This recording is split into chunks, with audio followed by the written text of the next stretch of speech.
a group of volunteers, and most all of us had to pay attention to our own businesses and the needs of our clients that were really in trouble and just kind of keeping things afloat.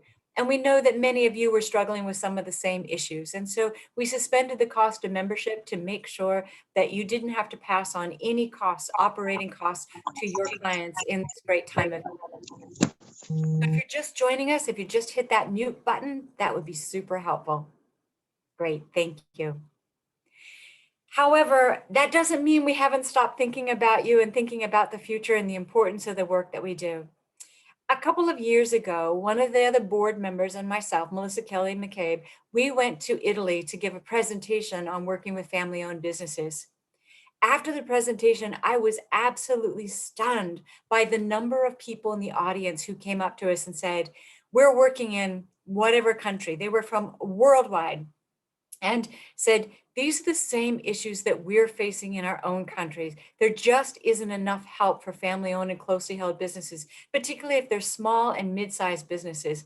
They really need to know what to do in the future. They want to know how to save their companies. They want to know how to create and maintain harmony in their own families. It just broke my heart. And what I realized is that the same challenges that we're facing here in the United States, we're facing all across the world.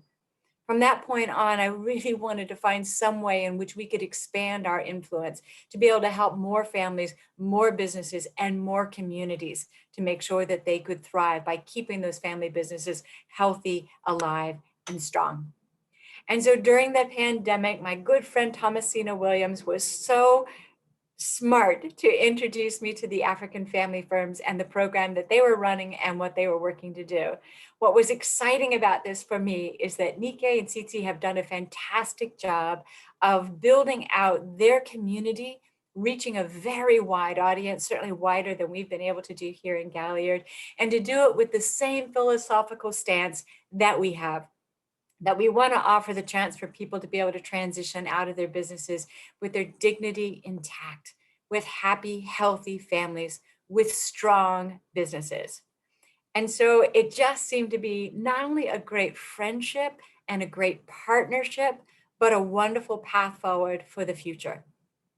So with the help of our Galliard board, we entered into a new and different and what I think is going to be a very opportunistic partnership with the African family firms to be able to grow what we're doing here at Galliard. So with that, I want to take the opportunity this morning to introduce Nikkei and Tsitsi, and I want them to be able to talk for themselves. As you all know, I can talk all day long. But what I really want to do is to make sure that you can hear from them. So I'm going to ask them to introduce themselves and to tell you a little bit about how they started African family firms. So welcome to both of you. And I'm not sure who would like to be able to go first, but I'm going to turn the mic over to you for a few minutes. So please tell us a little bit about yourselves and about how you got started. Hi, everyone. I'm going to kick it off because I think me and Nika are just used to doing it that way. My name is Tsitsi Mutendi, and I am firstly a family business owner. I have got a publishing firm that's 12 years old and a Montessori primary school, which is 4 years old. I'm a third generation family business owner. I have both sets of grandparents who are family business owners, and my parents are family business owners. And I'm a family business owner. However, all three generations had to start their family businesses all on their own. And we faced a lot of the issues that I think a lot of family businesses you work with have seen and that you've helped them navigate through. I got involved in the family business space and on this journey 4 years ago. 4 years ago, my family lost my father. And when he passed on, I became the executor of his estate. And at that point in time, I was so busy running my own family businesses and being an entrepreneur, I'd never given much thought about the future other than the day-to-day runnings and the month-to-month runnings of the family business. And so with the burden of having to honor my dad's legacy, it brought a lot of issues up to the forefront and a lot of introspection on my part and a lot of getting together with the family and trying to see how best to honor his life, honor his legacy, and provide some sort of continuity. And within that journey, I looked around myself and saw that growing up, I was surrounded by so many family businesses. It was the norm, but we just didn't recognize them as family businesses. It was always entrepreneurs, and there were families living their lives, running businesses, providing services and products.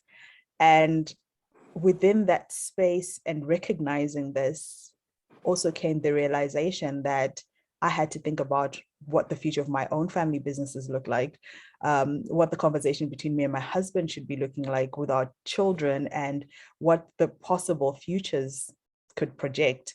And that's when I fell in love with family governance. I did a lot of research trying to figure it out, trying to position myself and my family and do what's best for them, and have other families then come to me and say, can you help us with this? You seemed like you're doing something different. And in that space is when I met the wonderful Nike, who has become my sister, my business partner. We both were on a very similar journey, and I will let her share a little bit about her journey before we speak about AFF. Hi everyone, it's lovely to be here. My name is Anani. I am recently based in Austin, Texas. I just moved here about 3.5 weeks ago from Lagos, Nigeria. I am a second-gen business owner. My parents started off our family business the year I was born, so family business has been in my life all my life. At age 9, I moved to the UK. So I lived in the UK for 16 years, where I trained up as a chartered accountant with Deloitte. Thereafter, came back to Lagos, Nigeria to work with my father in our family business and family office. So I have over a decade of family business expertise as an insider. And a lot of the work that I do today has really been inspired by my insider journey, which I found quite lonely. I found that as a family business insider, there was very little support, no advisors on the continent that had the expertise to help us navigate the many transitions we were going through. And that's when I decided to become a family business advisor working with succession planning. And along that journey, I met Tsitsi Mutendi, who was based in Harare, Zimbabwe at the time. I in Lagos, Nigeria. We connected over LinkedIn. Shout out to LinkedIn. And we had this mutual passion for the African continent, the family business landscape, and we would soon discover that a lot of the issues that the continent faced could be solved not only through our for-profit private consulting work, but also through cultivating a cohesive community of business owners. And that was the spirit behind AFF, to create a Pan-African association of family business owners, where they could learn from one another, connect with one another, a platform through which we could train them, and also provide research as well as advocacy. But along that journey, stepping into this space, it was very clear that a lot of the services and a lot of our passion was to go global, to connect families on the continent to global opportunities and to make them globally relevant, as well as the inverse as well. So yeah, that's us. That's great. It's so nice to hear the background. So I am going to spend a little bit of time asking you all some very specific questions, and we'll go into more depth too about AFF and what's made it so very successful. And we have had some wonderful conversations, particularly about the future. So before I start peppering the two of you with lots of questions, and then we can open it up from the audience for questions as well, let's talk a little bit about what we see for the future of Galliard. You know, I've still been heavily immersed in the area of working with family-owned businesses, and I know what a struggle it is today to make sure that they get access to the help that's so important for them. Our job at Galliard is to help you, family business advisors, so you in turn can take that knowledge, the skills, the ability, the resources that we are able to share and to provide, and share that with your family business clients. In talking with family business advisors, we know that we need to provide more up-to-date information about how it is that you can help them, what kinds of tools might be more useful, what are some of the key trends that we find are impacting our family businesses, how can we help our family businesses to come out of this whole COVID situation in a way that both supports the family and the business. We know that today a lot of business owners are starting to question whether or not they want to continue to own their businesses. So we have a lot of business owners thinking about the transaction and the transition. We know that there are a lot of questions about organizational culture and changing workplaces. We have younger workers that have said enough is enough. We are not going to come in and work the same way. We've learned through COVID that we can work in a different way, and that's how we want to build the business. So there are lots of new challenges that are facing the family businesses that we're working with. So we want to try to make sure that we are providing more materials, more information, more opportunities for training, more opportunities for you to interact with other people across the national network who are doing similar work to you, more opportunities to build your business through cross referrals throughout the network. So that's really the hope for the future. It's time to take all of the energy that we've been storing and gathering during a quiet year of COVID and now turn that into something that's going to be helpful for everyone. So with that, let's talk a little bit about the future. Let's learn a little bit more about Nikkei and Tsitsi and see what they're thinking about. So I actually wrote my questions down. I've been doing this a long time. I'm getting older every single year. My memory isn't what it used to be. So I have a list. So let me just go ahead and read this and ask the two of you to give us a little bit of insight. So you both have been so successful at drawing people into your network. You know, at Galliard, we feel very excited when we get 20 or 30 people to join a webinar or a Zoom call. In Nikkei and Tsitsi's first event, they had over 1,000 people who joined. I mean, their use of social network will knock your socks off. So can you tell us, how did you manage to do that? How have you managed to build such a strong following and such a strong network? What do you think's been the secret to your success? I think it's collaboration. Our very first event, which is the one you're referring to, was created in a space of need, where we had just decided to grow this organization, this nonprofit, this community, and all of a sudden the world was shutting down. So every event that we're thinking of that involved having people come together and have conversations, all of a sudden seemed like it had just dwindled and everybody was just shutting down and trying to cope with what's going on. And we decided, what can we do in this space to serve? What can we do in this space to bring hope to family businesses and give them resources that could be useful to them? Because we were going through the same things they were going through, that uncertainty and that fear.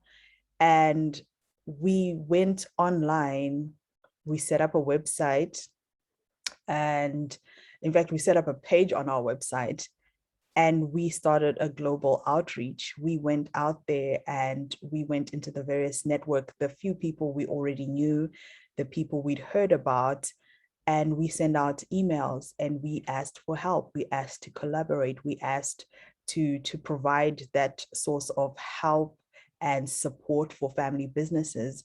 And I think when people see that your intentions are pure and that you really do want to help and you do want to collaborate, they come together and they're willing to hold hands and really make it work. And I think that's one of the tools that we've continued to use as we've grown our network, as we've grown the conversations and the work that we do. We put collaboration above all things and the needs of the communities that we serve. Yeah, I completely agree. Collaboration has been a key success factor and a key value for us as an organization and as individuals, but also social media was also really critical in getting the word out there. So we used the virtual conference was held on Zoom webinars, and we did a lot of reaching out on social, posting about the events that we're going to have, different webinars, and that created an organic kind of momentum within the family business space, as both the participants shared the word amongst their networks and also amongst social media. I think that one of the things that was very exciting to me about the fact that you drew all of these people together and held this enormous conference of 21 days or something, it was huge, is the fact that you were able to draw so many specialists from around the world as your speakers. Now, for all of you out there in the Galliard network, just imagine as we move forward and we're trying to put together webinars, podcasts, and so on for you all to enjoy, the access now to such a wide variety of specialists from around the globe. I mean, I think that that's probably one of them, again, from my perspective, an extremely exciting opportunity for us as we join forces. So my next question is, at the Galliard Institute, our focus has always been on our smaller and medium-sized businesses. Now, many of us do work with big businesses, but really it's those businesses who generally would not have access to the kind of help that we believe is so extremely important. So as you're, I have to go back to my notes here. We've always wanted to make sure the advisors had the support and information they needed. Do you see that changing in any way in regard to your focus?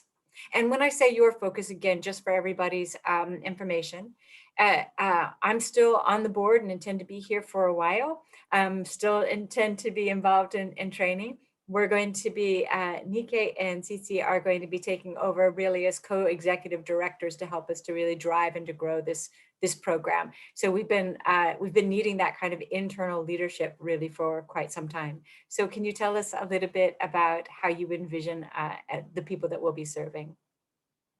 Our focus will remain the same, the smaller and middle market family business and their advisors, but our vision is to take this global. So we want to serve family businesses and their advisors all over the globe, because we strongly believe that family businesses are just underserved, particularly the smaller and medium-sized ones. The larger ones are flocked to by service providers, have a lot of free advice, but it's the smaller and medium-sized businesses that really make the largest impact on the economy. So we don't envisage any change in the size, but we envisage having more diversity from a cultural perspective and geographic perspective. I think that's wonderful. In some of our earlier conversations, just so you all know, we talked about how here in the US, one of our biggest challenges has been reaching out to those family-owned businesses that are in rural and really rural communities where they find it very difficult. It's just it's geographical distance more than anything. They just can't get access to that sort of help. So now that we're moving to more of a virtual communities and ways to be able to serve online, but also we talked about the fact that you all see the same thing in Africa, right? There's just that it's very difficult to be able to get out there and reach as many people as we need to. So we need creative ways to do that. So 3, what parallels do you see in the needs of African and other global communities, and what we've done and what we've identified in terms of the needs here in the US?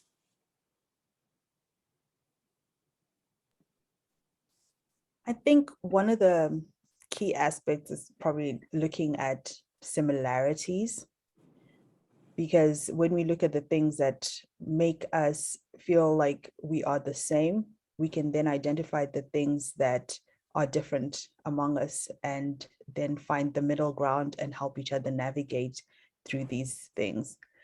And so, especially in the African context, as I said, the discussion around succession is a very difficult one. I think it's a global difficult one, but in Africa, because of some of the cultural issues and they just had the struggle with looking at their own mortality. I think in our communities, it's a very difficult conversation to have.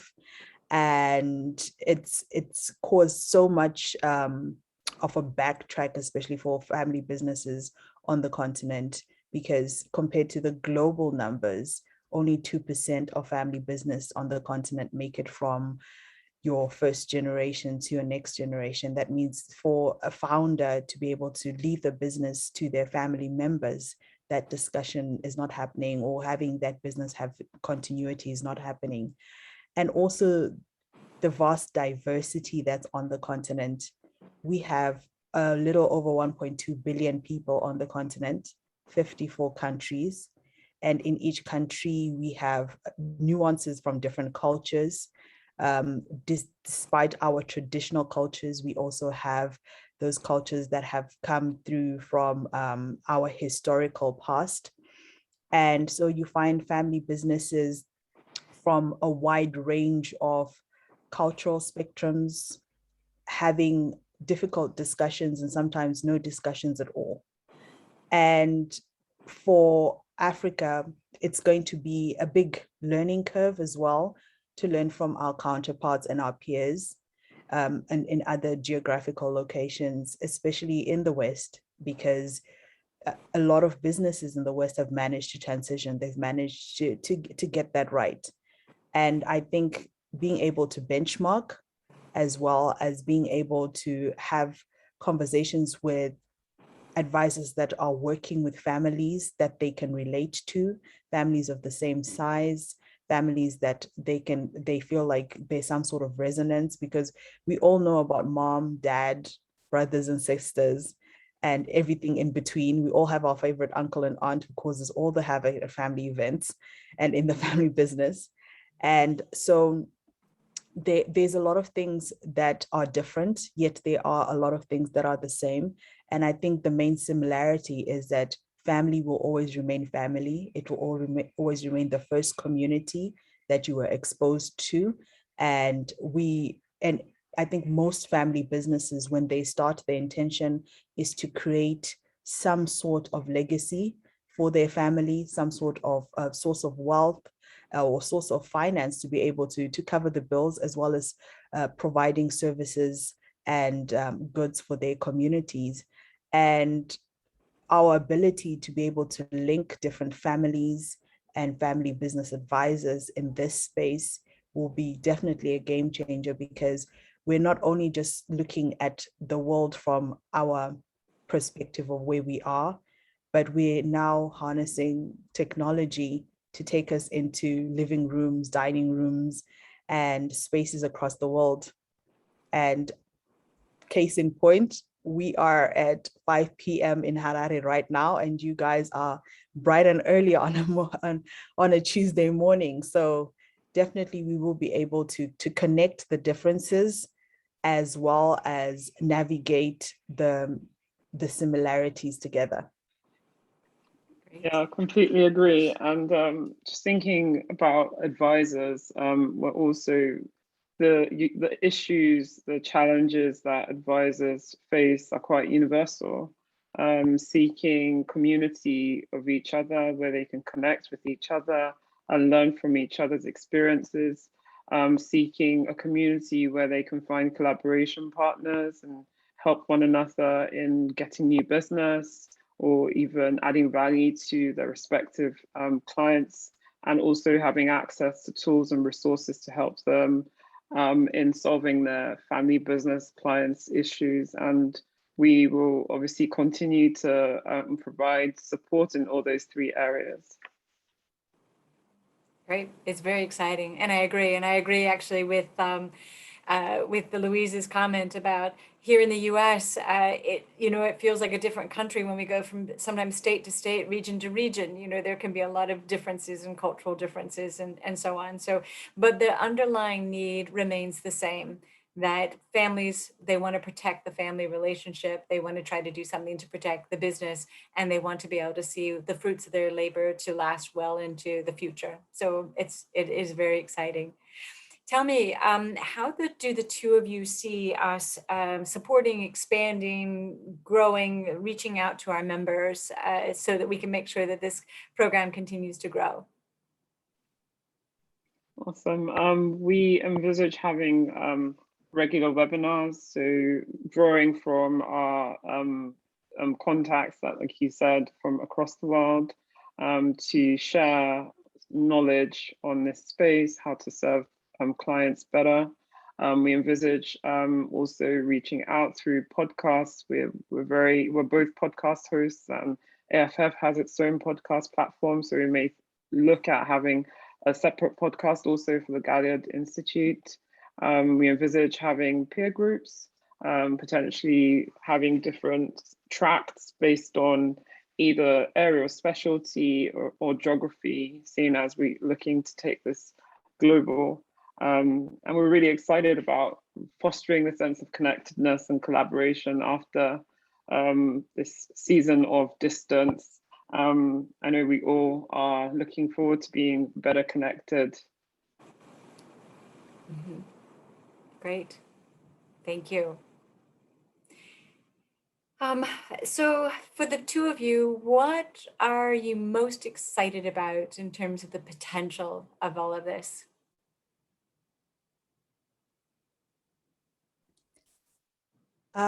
For me, I think one of the things that has come up when me and Nike embarked on this, especially when you spoke to us, we were like, the power of the Galliard program itself, the ability to reach more people, to be able to provide more support for family businesses.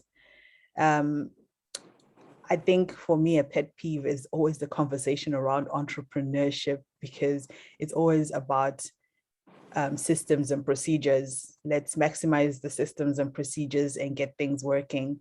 And we forget the most important aspect of businesses, which is family. We start these businesses from a point of need. We start these businesses from a point of hope. And it becomes more than systems and procedures, because we have to navigate conversations around family members and what's going on to individuals within the family. And we need a lot more support for family businesses, a lot more awareness of family businesses, a lot more awareness of the issues that they go through, the ability to empathize with them, the ability to have a lot more advisors who are aware that family businesses are the core of everything. I think when we think of our lives, the center of all our lives is family, and the center of all our economies are naturally family businesses. And so for us, the excitement is rooted in that we want to be able to bring a bigger community to the conversation and have more people weighing in, adding value, and have us simply being a channel to be able to create more for family businesses, no matter what size they are, to know that they are important and that the support is there. And for family business advisors, because the advisors truly carry the family businesses. They're the ones that family businesses turn to.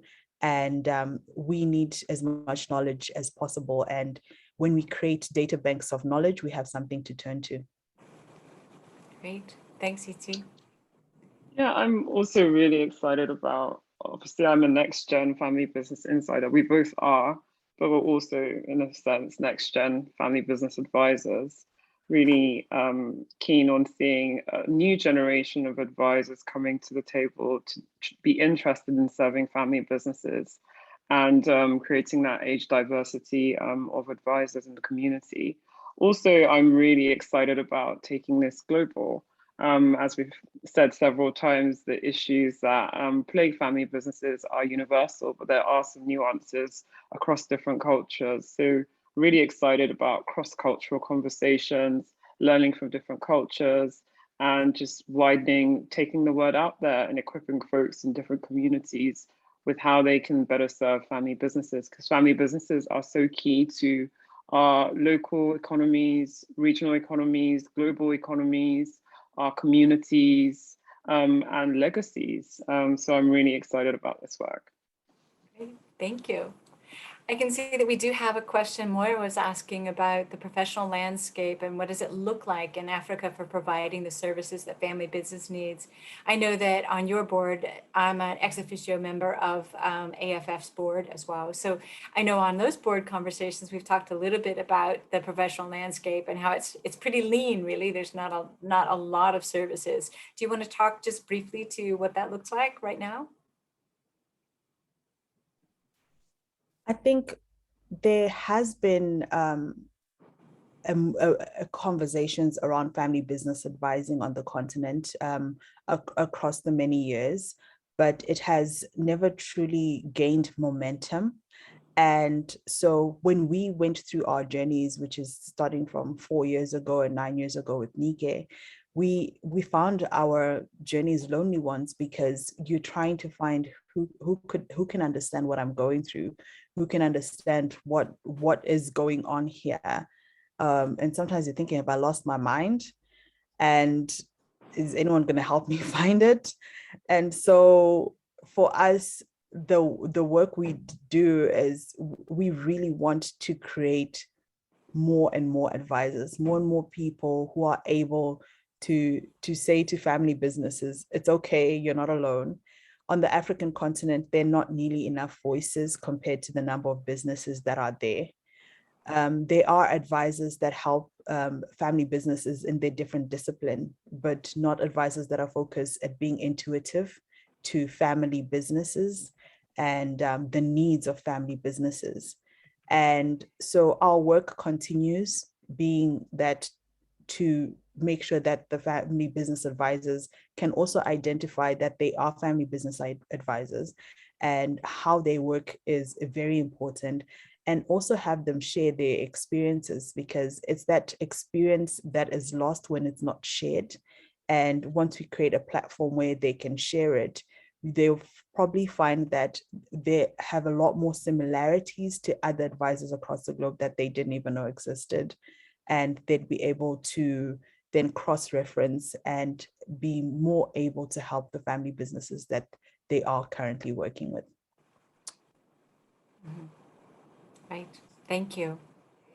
So we have some great challenges ahead of us, and we're all very excited about the future.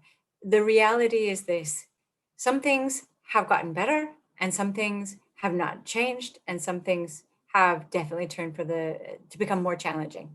So some of the things that have gotten better, our mission at the Galliard Family Business Advisors Institute when we first started was to change the national conversation. That's what we aim to do.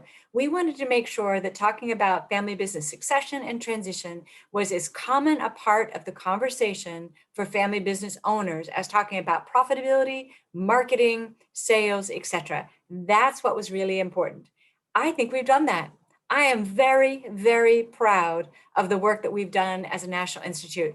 Now you'll see that succession and transition is all over the place. There are lots of people starting to do this and to talk about this, and there are articles, and it has really grown. And I got to tell you,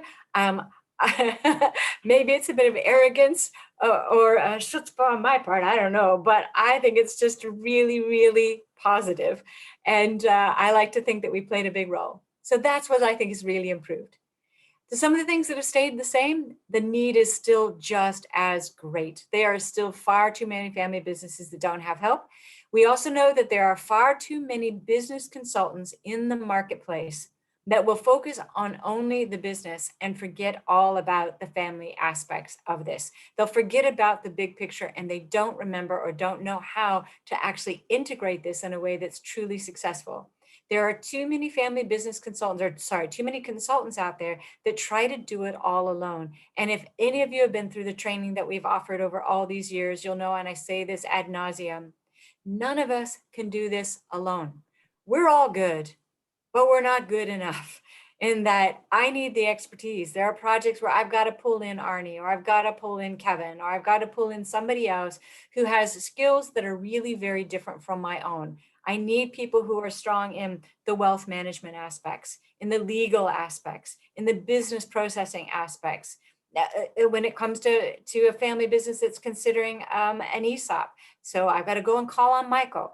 I need help from other people. And that's the importance of this network. And that has stayed the same, the need for that kind of work. Some of the things that have maybe turned for the worse, and that is that we have too many family businesses or businesses as a whole that are making knee-jerk decisions, that are not thinking things through, that they're driven by fear. They're driven by some of the changes that people have encountered in this past year, and they're driven by misinformation. We have a big job in front of us to make sure that we can get out there, counter that misinformation, and make sure that these owners know where they can turn. And we've got to do a better job of collaborating. And we have to look at this as not just a national, a regional, a local problem, but rather as a worldwide problem. So we stand on the ready. We're excited and we want to be able to do this. So I'm going to just pause for a moment here and just open up and see if we've got any other questions. And feel free to just, if you'd like to take yourself off mute. Yes, Tamar. Hi. Hi. My question is more about where we're going, or where the world is going, and how your work can stay relevant. We're in a much more fluid world right now. So the definition of business, definition of family business, definition of enterprising family, definition of family, they're all much more fluid.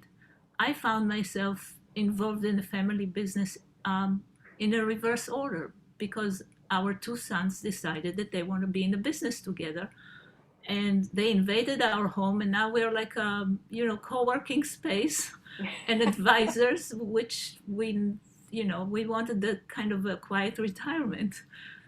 So I'm bringing it up because I was part of Galliard actively providing services. I see the faces, I see the average age. You represent a younger generation, and and my general question is, how do we deal with fluidity? So I'm gonna, yes, Nika, if you'd like to jump in and address that, and I'll throw a few thoughts out there as well. I think firstly is being conscious of we need to create more diversity. Like you said, we represent the next generation of advisors, and unfortunately, I haven't come across many advisors that are millennials. Most advisors are older than millennials. I think it's important that we first reach them where they are, engage them, get them to join this community, and we can start to brainstorm like you said, the cultural issues that are coming up in our world, the cultural issues of fluidity. We won't be able to advise from afar. We have to get close and be immersed in the issues that folks are dealing with. Fluidity, like you've kind of alluded to, we're seeing gender fluidity, we're seeing sexual orientation, we're seeing cultural, we're seeing our world has become a lot more. I went to yoga last night and it was a new instructor. Somebody needs to, interesting. Just see, sorry, I just need to make sure everybody's muted. There we go. Okay. We are dealing with a lot more complexity, and I think the industry has to evolve with that complexity. I think a lot of the thinking, a lot of the thought leadership is still in our very 2.4 nice, tidy world, but our world isn't like that anymore. So I think it's creating these peer groups where we can co-create ideas, and these peer groups have to be diverse. We can't all see things the same way. I think that would be a really helpful start. That's a great answer. Yes, Matt? Hello, and this has been absolutely phenomenal. So thank you all for organizing this. My question is about what is it going to look like for the change for this process? Is the banner of Galliard going to stay? Is it eventually going to, go into the larger entity? So what is the transition period here?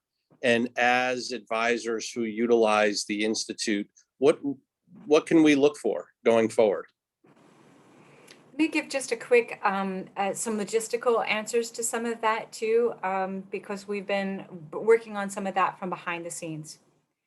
So as of the 1st of September, we're going to be reinstating membership. So as you all know, we suspended membership, as I said in the beginning, to be able to help everybody. We've got people who are lining up asking, can they please pay for membership, which I just love that. Thank you.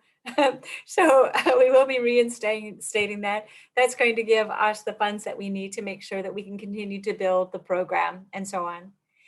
That will all be managed under the AFF is a nonprofit organization. So we're going to be using sort of their umbrella systems. But no, Galliard will remain as an entity. We may add we were playing around with adding the word global, Galliard Global Institute or something like that, something that just really indicates that we're not just USA specific.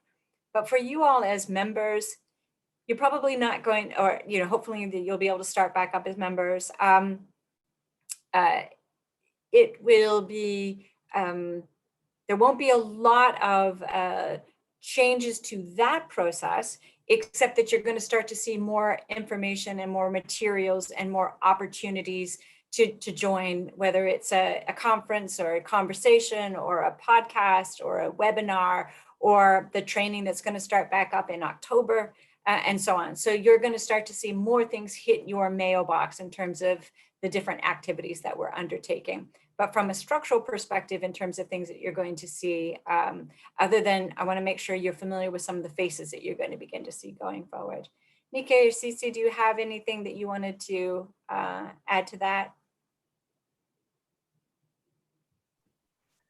I think one of the things that we were being very conscious about as we were going through this transition is that we want to uphold a lot of the work that has been done and a lot of the resources that have already been available to members. And we want to add value to what's already been built. So it's less of something completely new, but more of navigating into a new space and bringing on the more millennial side of conversations, and also then tapping really deeply into the experience of everybody here. And just to address what Tamar said and what Nikkei answered to, one of the sore points for me in family business advising is my experience with my dad. When my dad was still alive, there was so much that I wanted to learn from him, so much I wanted to do. And he was a wealth of knowledge, and we kept on postponing recording or writing or capturing the wisdom that he had. And I think it's very important to me on a personal level that even as we add younger blood into the space, that we learn from people who've navigated and who've seen a lot more than we have and who have experience, and be able to merge that with our forward thinking, with our present situation, and the wisdom that has come from the experience that you all have. Yeah. Thank you, Tsitsi. Nicely said. And I think that my hope is that you will all see that we're going to be doing more things to try to Nikkei's earlier point, increase the diversity across our national, in fact, our international network, and also to do things that are more appealing and relevant to younger people so that we can encourage them to be able to join the network. So you will see that there are a few younger faces on the screen, and we have more, I think, younger people who are reaching out and who are interested in this. Particularly, one of the points I would like to make is that sometimes we get involved in a quote unquote family business when it's actually at the startup phase. So people like Tamar's sons who say, I know I need to plan for the future, or we need to plan for the future. We need to figure out what the end might look like before we've even necessarily solidified the beginning. So we are starting to reach out and do more work with startup businesses, younger businesses, who recognize that thinking about their business and their personal trajectory in the beginning of the process is extremely valuable. So much of the work that we do with these businesses isn't necessarily work that you have to do toward the end of somebody's career, but rather is equally as important at the very beginning of that career. So if we can continue to spread that message too, planning should start from the very beginning, then I think that we do a greater service for everybody. So hopefully we'll be able to get more of that message across. Any other questions that we might be able to answer today? If you've got one to wave so I can see your hand. There we go, Michael. Yes, hi. Hi, how are you? Good. Yeah, it's nice to see you. I'm just wondering how the folks in Galliard, the professionals, will be able to use the network and participate in the network in a way that creates engagements as well. You talked earlier about cross referrals. I'd certainly like to do international work if I can help, where I can help. And personally, I'd like to do startup work and stuff that doesn't pay me, but that doesn't go over well in my where I live. I'm just wondering how that's at the moment thought about. Right. I'll turn it over to you, to Nikkei and Tsitsi, but just food for thought, Michael. Our current system where members can show up on the website and have some information about them, our intent is to continue to do that. Right now we have a national map and we'd like to turn that into an international map so we can highlight the different skills of different people. But also Nikkei, and she indicated earlier about the possibility of having some of these peer groups. So Nikkei, you want to explain a little bit about that and how that might help to for some of our advisors to let others know about their skills and abilities? Yeah, so what we envisage is having like study groups that meet perhaps like on a monthly basis via Zoom. And this can be along areas of specialty. So for instance, estate planning, psychology, succession planning, family governance, and also along areas of geography, so that once we meet on a regular basis and we learn the struggles that we're all going through, you see opportunities for collaboration and for referrals. I think there's a huge opportunity here for folks to do more international work. And what I have seen in the past is collaborations with someone on the ground that understands the local culture.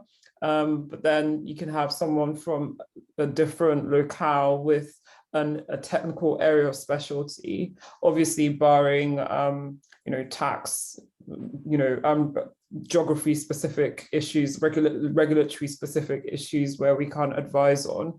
But I think that could be a good model to pursue. But the peer groups would be a natural starting point to foster those relationships and understand what folks are going through.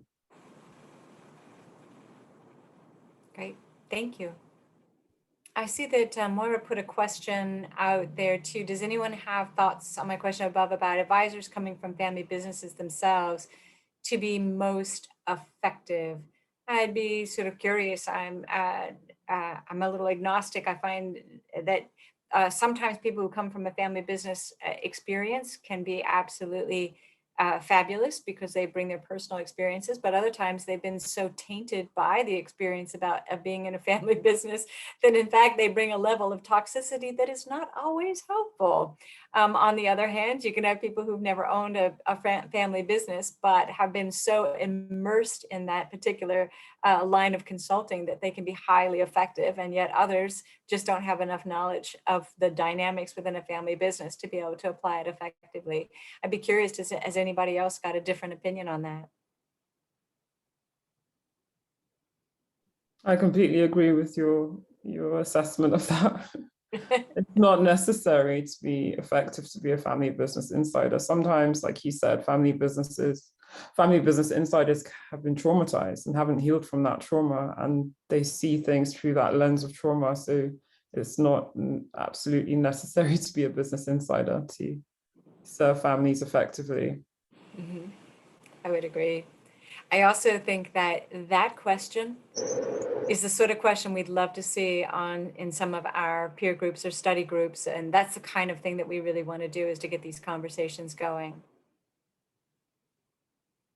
Okay, I know that we're actually getting close to the top of the hour. We've got about 7 minutes to go. So are there any other questions that we can answer? Did somebody come off the phone that they wanted to Yeah, talk?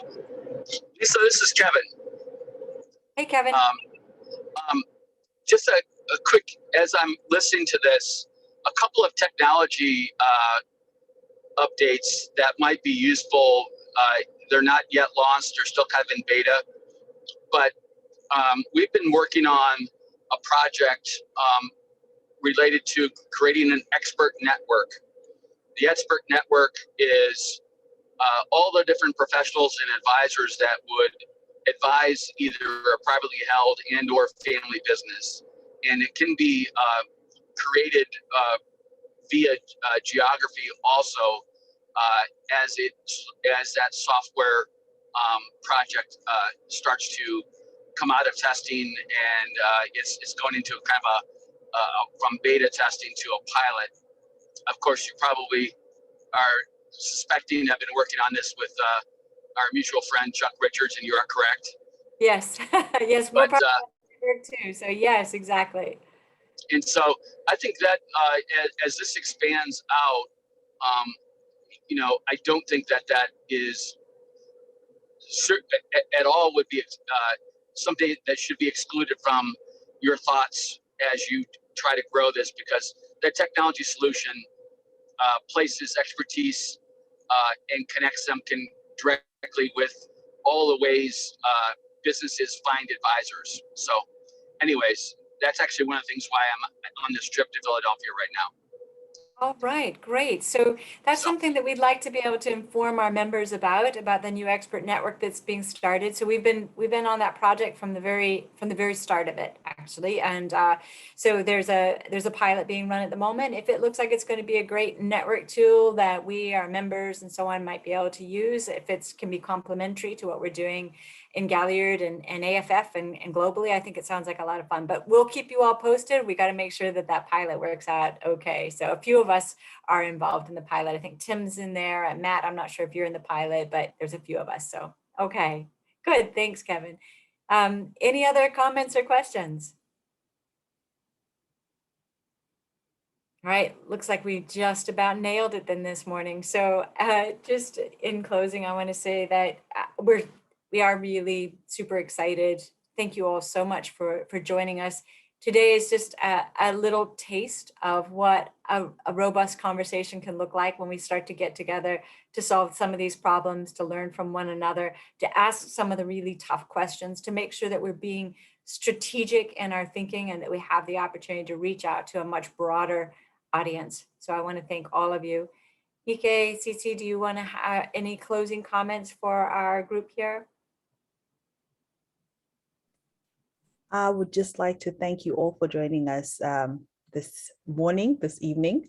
And we are so looking forward to working with every one of you to co-collaborate, to co-create a bigger organization with a more global vision, and to be able to connect the four corners of our globe and truly embody the thought process and the aura around family. Thank you. Thank you all so much. We're really, really excited about this new chapter. And we'd love to invite you to AFF's virtual research conference holding next week. It's completely free and it's on Zoom. You can register on our website, which I'll put in the chat box. Great. Thank you. See, it's the start of great things to come already. And we're only just kicking this off. This is tremendous. All right. Thank you, everybody. Please remember to check back. We will be sending you some notes as we update the website. And when we open up membership, we'd love to have you all join us. We need your help. We need your ideas. We need your energy. We can do this if we do it together. So again, thanks, everyone. Enjoy the rest of your week. Thank you. Enjoyed it. Thank you. Take care, everybody.